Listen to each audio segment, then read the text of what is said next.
Have you ever found yourself in a place you never wanted to be, waiting for God to change your circumstances while He seems to be asking you to live faithfully right where you are?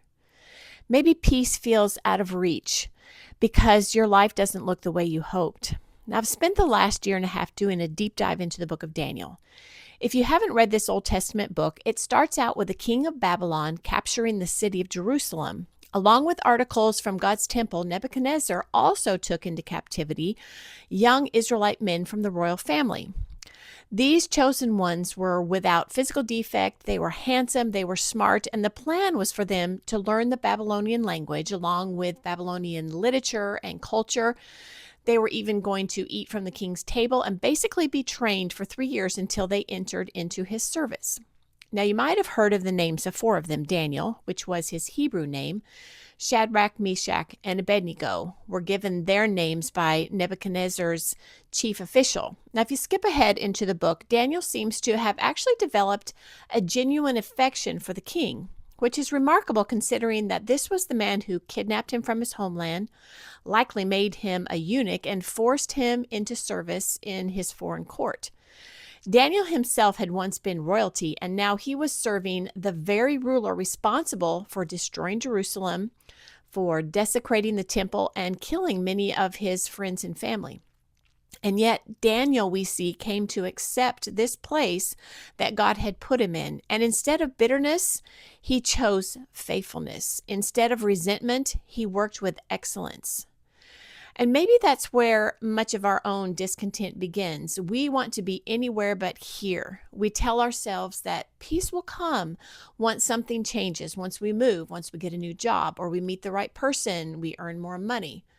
But what if true peace begins with surrendering to God right where He has us right now?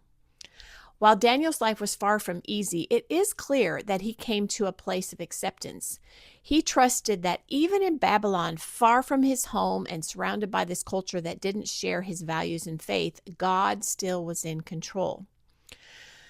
In the 29th chapter of Jeremiah, he gives a similar message to the exiles living in Babylon. It says, "Seek the peace of the city where I have caused you to be carried away captive, and pray to the Lord for it, for in its peace you will have peace."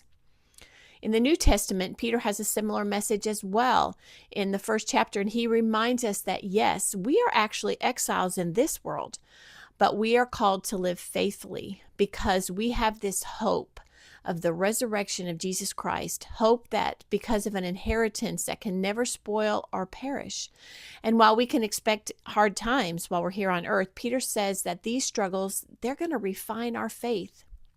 In the next chapter, Peter continues, and he says that we are sojourners in this world and we should conduct ourselves honorably because we are called to be holy.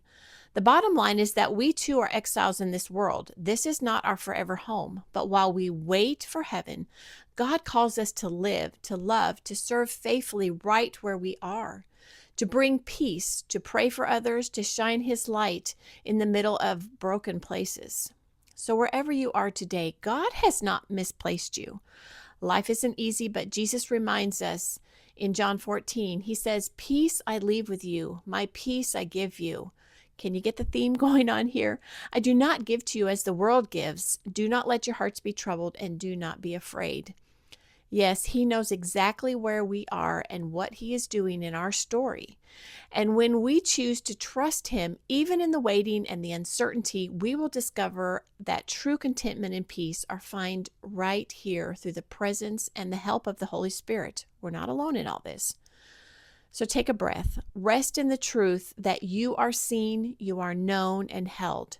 God is at work even here, and that is enough. Until next time.